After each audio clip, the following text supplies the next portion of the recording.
All right, let's get to Germany, shall we? Because there were some fascinating elections that happened over there. Shall we put this up there on the screen? The German election official, okay, you want to help me with the pronunciation? Is it Friedrich or Friedrich? I'm going to go with Friedrich. I'm going to go with Friedrich.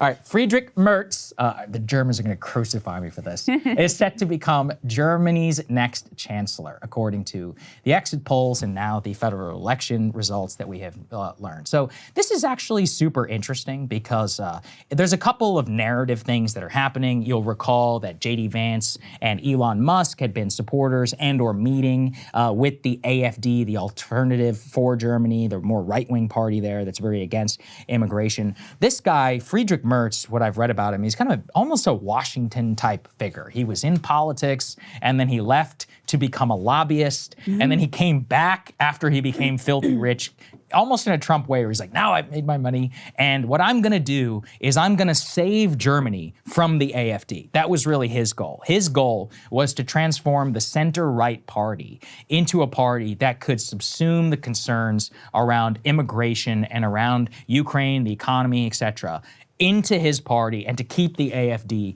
out of power. And that's kind of what it seems the coalition government that he will form is trying to do. At the same time, before we even get to all of that, the results themselves are fascinating because it is a German, basically, affirmation of the same trend across the continent, and in my opinion, here in the United States too. Let's put this on the screen. Friend Ryan Gradusky pointed out, if you look at this election in Germany, the CDU is the second worst showing in the party's history, right? That's what Merz's party is. Those are the ones that came in first, but performed poorly compared to their history. Exactly. SPD is the worst result for them since 1887. The Greens just had their second best showing ever. The AfD, the right-wing party, just had their best showing ever. And then the FDP is the second worst showing ever. Now, in American speak, we can look at the Greens and the AfD and say, what? You've got the left and the right, which are either their best or their second best showing ever. Now, that doesn't mean that they're going to be in power,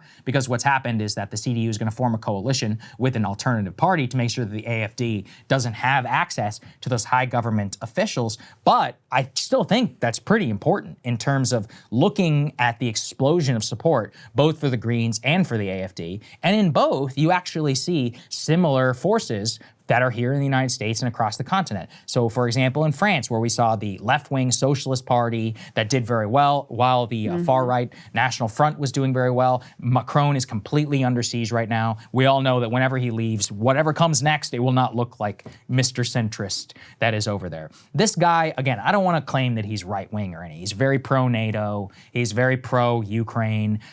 When he's conservative in the sense that our George W. Bush types are, where it's like, we need to clean up the debt crisis over here. But he's very much more willing to talk about immigration and to change some of the immigration policy in Germany. He's much more of like a stronger Germany that will break away from the United States. But do you want to weigh in on that before I go anymore? Just because I think that the surge of AfD and the Greens is the most important story out of this election. The general orientation of the Studentist Party is like immigration restrictionist, but pro-Ukraine. Exactly. That's kind of their thing. You know, just put the previous element just back up on the screen. There was one other thing that I wanted to note, which will feed into the conversation about like the far right and the far left in terms of the German election context.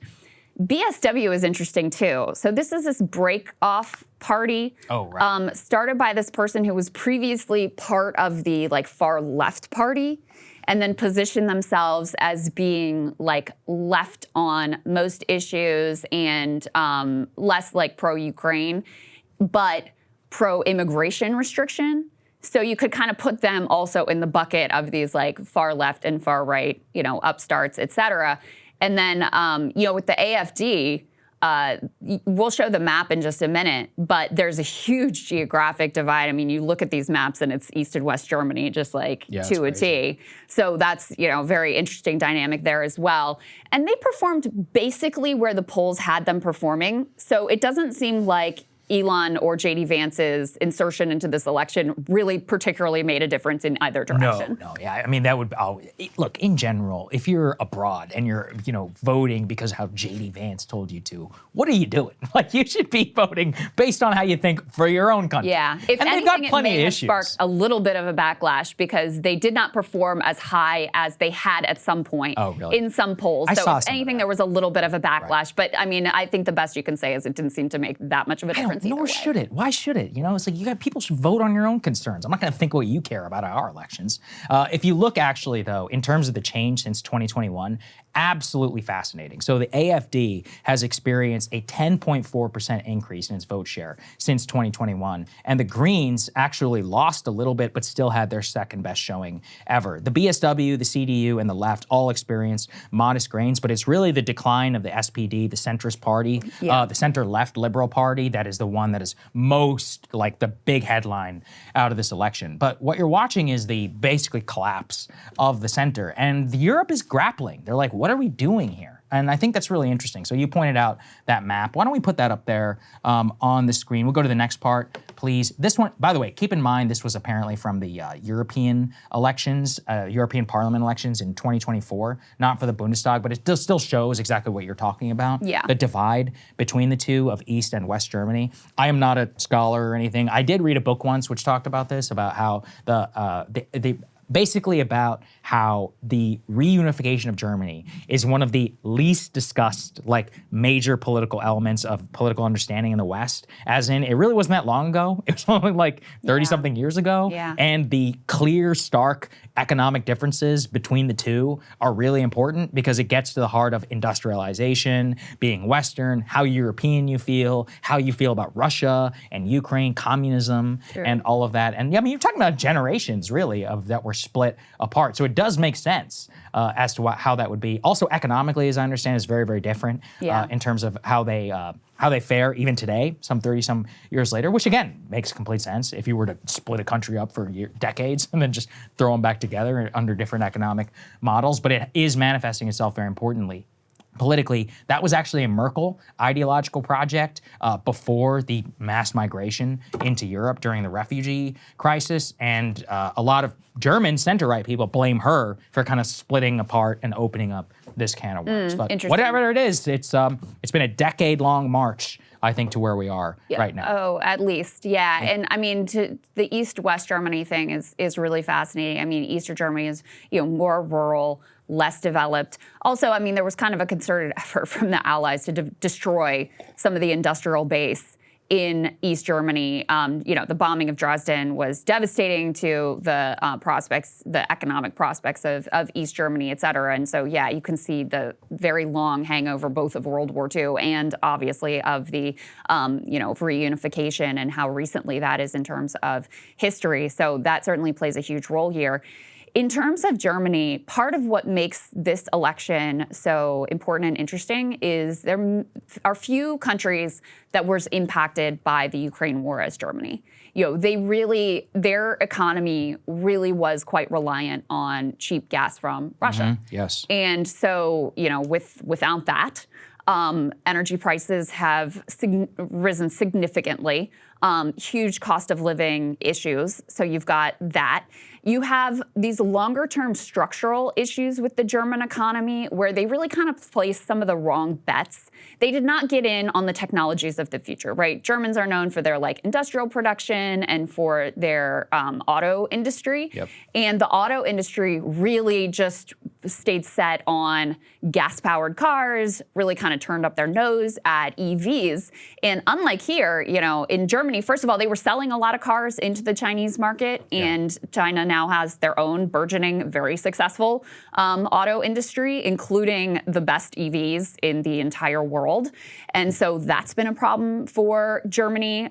They really had been reliant on that Chinese market. And so there were these longer-term structural inabilities to adapt to modern environment. Then you have the high energy prices. So they're going through a deindustrialization that's kind of similar to, what we went through post-NAFTA or post the permanent normal trading relations with China.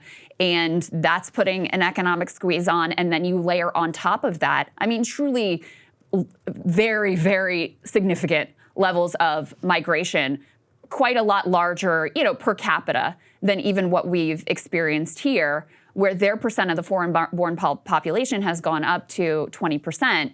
So you can see how all of these things, to be honest with you, when you put all those factors together, it's a wonder that AfD isn't actually outright hating. I know. And if it wasn't the fact that they're out there like actively flirting with Nazi slogans and plotting some of them to overthrow the government and all of these sorts of things, they probably would be doing even better than they are right now. Yeah, I will say I think they have some. I feel complicated, I guess, about AfD in that they're a little bit less like pro-innovation, I guess, if that I would like for them to be, because it's like you just said, they're very much focused on migration. I think that's fine. I think immigration is probably the most important issue for them. But if you people want to be independent, you need to make some shit. You need to stop being completely reliant on us. That's my biggest problem, is that they really don't have any like real vision for their own economy or for basically how to reverse the managed decline of the last 40 years, which it turns out also, I just can't let this go, what you were talking about with the Russian gas. The German miracle was fake. It was entirely built on cheap gas from Russia. The moment that got turned off, they went into a deep slide and their economy continues to contract. So let's also put that with the problems that this new guy faces. Put this up there, please, on the screen. This is C5, the statement here from the next prime minister. He says, quote, "I am communicating closely with a lot of prime ministers and heads of state." This is Merz said, heads of EU. "And for me, it is an absolute priority to strengthen Europe as quickly as possible so that we achieve independence from the US step by step. I never thought I would need to say something like this on television, but after the latest statements made by Donald Trump last week, it is clear that the Americans, at any case, these Americans, this administration, mostly don't care about the future of Europe one way or the other." That's correct. And so we wish you the best, Mr. Merz. I wish you independence. I hope you guys do well. You can take over the rest of the continent. It's not like there's all that much for us there. Seems to me to be that he's thinking about things correctly. Yeah, I completely agree. I go, listen, you have your own shit to deal with in terms of your managed decline economy, you have mass migration problems, you are less important to the United States than you have ever been in Germany's entire history. Why should we care about you and continue to underwrite all of your security architecture and keep flying to the Munich Security Conference? Like you just said, the only reason we should have even cared about Germany previously was for cars. Well, guess what? Now that China is a net exporter of cars, they're eating the Germans' lunch even in their own economy. Something like 10% of cars in Germany are sold are from China. It's unbelievable. So they have massive structural problems to think about. I think the only joke that's going on here is that they continue to try and rope us in because they know they can't do anything without the backstop, according to them, of Americans. This is where I wanted to get Ukraine in. C4, please, up on the screen. The European leaders are currently drafting a, quote, peacekeeping plan for Ukraine. But American forces have to serve as the backstop. Why? Because according to them, Russia would not be afraid enough of French and of UK troops that are doing peacekeeping in Ukraine. But more so, they literally don't have the resources to even sustain 30,000 troops in Ukraine without the intelligence and support of the United States. So their current plan, which I think is bullshit, is 30,000 European peacekeepers, no US soldiers directly on the ground, but instead we basically pay for all of the support stuff in Poland and on the NATO borders that surround it. So this apparently is something that probably falls in line with this new German chancellor. It's unclear just because the guy is very pro-Ukraine and apparently even wants to send them more missiles, but at the same time has not signed on necessarily to the Macron or the Keir Starmer proposal. So there's a lot still up in the air for whatever happens with the Ukraine piece. That is definitely the case. I guess what I will say is that, for the Joe Bidens, the liberals of the world who really pushed to back Ukraine, okay, I'm actually okay with that, but then pushed them to continue fighting and wanted this war and actively thwarted the early stage peace negotiations that could have come to, some sort of a resolution so everyone could have moved forward with, and avoiding the mass death and destruction that we've seen. For these liberals, they really have helped to provide the impetus that has led to the rise of the AfD and other far-right parties in Europe. I mean, the German example is, I think, really pretty clear-cut because their energy prices and overall inflation were so impacted by Ukraine. I mean, yes, COVID was part of it too, but Ukraine, I think, is a really undertold part of that story because I think it's uncomfortable for liberal media that was all in on this project as well. But, you know, the Ukraine war, in terms of its impact on Europe, was significantly inflationary, really contributed to the cost of living crisis, and really did help to give fuel to parties like the AfD. The last thing, and I'll note here, and this again is some reporting from Dropsite, is they also took advantage of Israel's genocide in Gaza. And the AfD is extremely pro-Israel. They have, you know, been pushing for, like, Germany is a censorious place, and the place that it has been most censorious is on any sort of pro-Palestinian speech. Francesca Albanese was just there, and, like, you know, they blocked her event, and they're incredibly aggressive about effectively criminalizing any pro-Palestinian speech.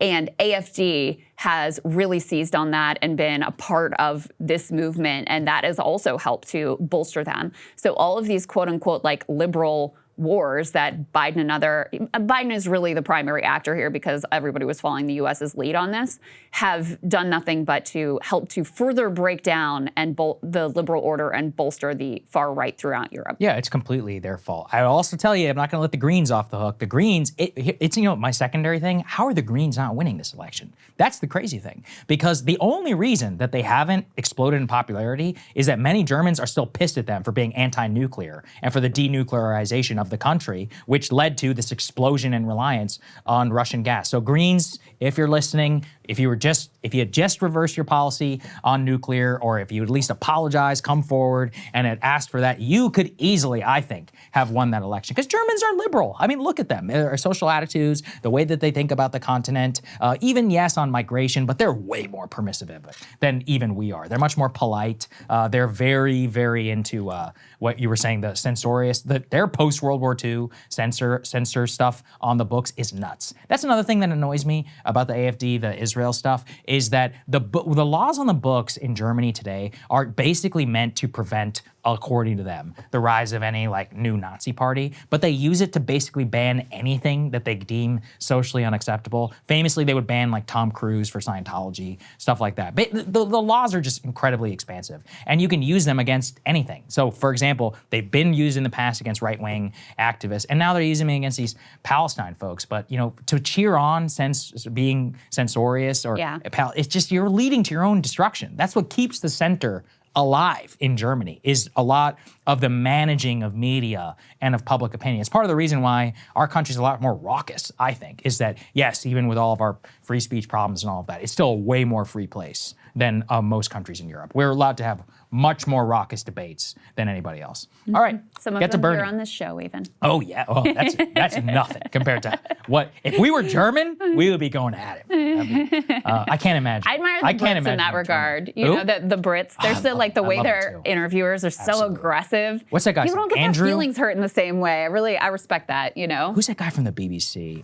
Andrew something. I know who you're talking about. Man, he's good. Yeah, the guy with the glasses and all that. And he just gives it to you. I love it. I mean, this is part of why Piers Morgan is so successful. Absolutely. Because he has these, like, they're all calling each other names and, like, look, as much as you're a scumbag, you're a piece of shit, and then there's just, like, invites them right back on the show again. Let me just say that. As people know, I hate Europe, but let me tell you this. The UK has the best electoral system, I think, around. Because what happens? When you lose an election, what happens? Fuck off! You know, all these people. David Cameron, yeah, you get the big comeback as your little, what did he was like the secretary, whatever the Secretary of State equivalent is. But most of the time, Gordon Brown, fuck off. You know, all these other leaders, if you lose an election, you're done most of the time. They completely recycle. Liz Truss, she's here in Washington begging for attention at CPAC. Well. In London, she's a joke. I love how— It's a joke that we invite her here. Yeah, you're right. Anything. It's embarrassing. I love how when you lose there, they get rid of you most of the time. They bring in a new leader and they reinvent themselves as a party, and it works. And, you know, you can have a vote of no confidence. The government can fall like this. They have elections all the time. I love the UK system. I prefer the parliamentary system. Oh, absolutely. Sure, it has its drawbacks as well, but yeah, I think it's better than what we got. Hey, if you like that video, hit the like button or leave a comment below. It really helps get the show to more people. And if you'd like to get the full show ad-free and in your inbox every morning, you can sign up at breakingpoints.com. That's right. Get the full show, help support the future of independent media at breakingpoints.com.